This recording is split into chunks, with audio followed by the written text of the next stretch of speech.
Yo, what's good, people? We back, man. I had to come through on this one because I'm hearing it talk. The season is over with, basically. Yeah, the season is over. But, and I've been trying all season long. I do not want to see SGA win on MVP. This is not an SGA hate campaign. I don't hate SGA. SGA, we don't hate you over here, man. We just hate how the NBA is trying to manipulate the game.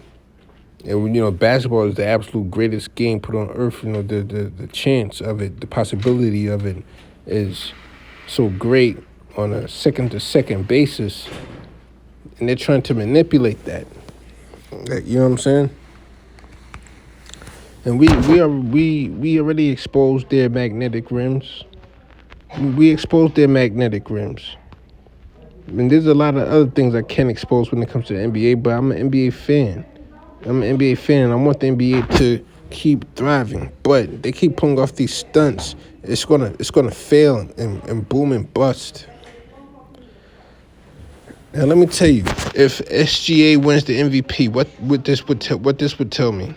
If SGA wins the MVP, you know what this would tell me? If SGA wins the MVP,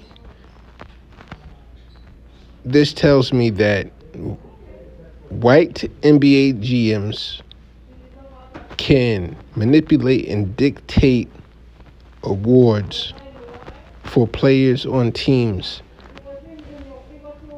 for their players, and maybe other players on other teams too. But they can definitely manipulate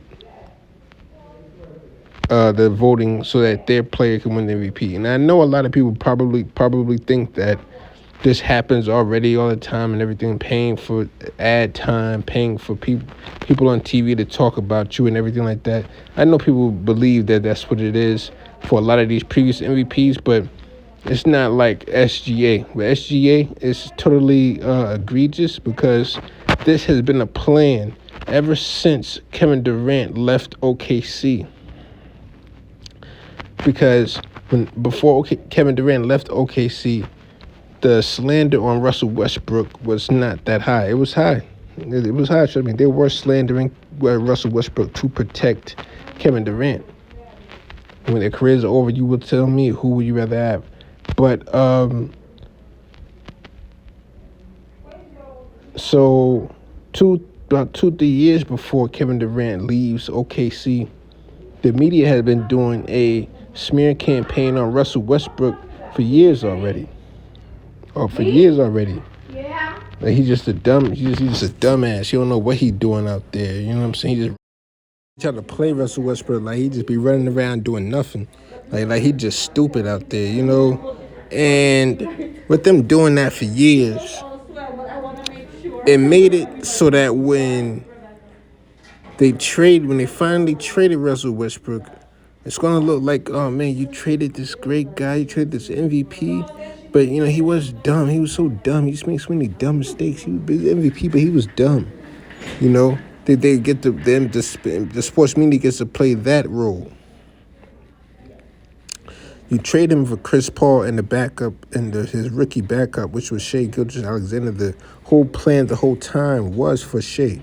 The plan was not for Chris Paul. Chris Paul knew that, which is why he stayed with OKC to get credit for Shai Gilgeous-Alexander as Shai's mentor, because really it looks like if Shai wins the MVP, you traded Russell Westbrook for another MVP. Chris Paul was the throw-in, not Shai. You know what I'm saying? So that's how it would look. This is how it looked to me when it happened. I'm trying to tell you, I knew Shai Gilgeous-Alexander was a star in the making in his rookie year on the Clippers. I knew that if he would have played more that year, they would have made the playoffs in his rookie year. Now, this OKC team wouldn't beat the Chris Paul Clippers in the. Oh no, I'm lying. In a 7-game series, you're beating Chris Paul. But the way the team is constructed right now, I would take the Clippers over the OKC Thunder. But that's this is different. You know what I'm saying? One is the cave land, one is not. But okay, now if Shea wins the MVP, you know what I'm saying? The GMs prove that they can manipulate the league for years to come. You know, they prove that they can manipulate a player's legacy. They proved last year when they put him on first team All NBA. First team All NBA means nothing but numbers, good numbers, not impact. Impact should not be, can no longer be what you vote for as a category as on All NBA first team, because you put Shea on there last year. He didn't even make the playoffs. You know, so why can't I have Jalen Green on my first team All NBA? Right. So if Shea wins the MVP, this shows me that they are desperately trying to get The Rock back into white people's hands when it comes to basketball. They said they're like, oh man, we gave the 50s and 60s up to Wilt and Russell. We gave it up to Dr. J and them. We gave it up to Moses Malone and Shaq and Jordan and Pippen. We gave it up to them now, and LeBron's almost gone. Now this is our chance to stomp down and get the league back to being an all-white league. Because the plan is, if Shea wins the MVP, he will get traded. He will get traded to probably maybe the Magic. I could see the Magic being a viable option for him. You know, I see Shea going to the East Coast. I could see Shea being traded for Ben Simmons. You know, but the goal would be to get Shea to another team and OKC to be led by Chet Holmgren.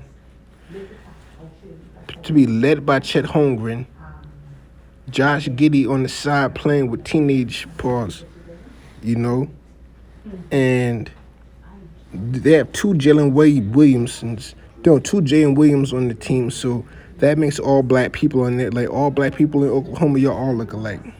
Y'all all look alike. Y'all all the same. That's what that means, you know. If Shea Gilgeous wins the MVP, this shows me that the NBA has their plan since before was to use up all of our black talent to boost their white product. And if they do that, I'm going to try my best to destroy it, because the NBA is not anything. If I'm not even going there. I just want to say, if Shea wins the MVP, this proves the NBA has an agenda, and the NBA will, like, you know, it will be something big going to happen, like MLB in '99. It's going to be like that, like Sammy Sosa, Mark McGwire status. If Shea wins the MVP, trust me, it will. I'm gonna go and get out of here.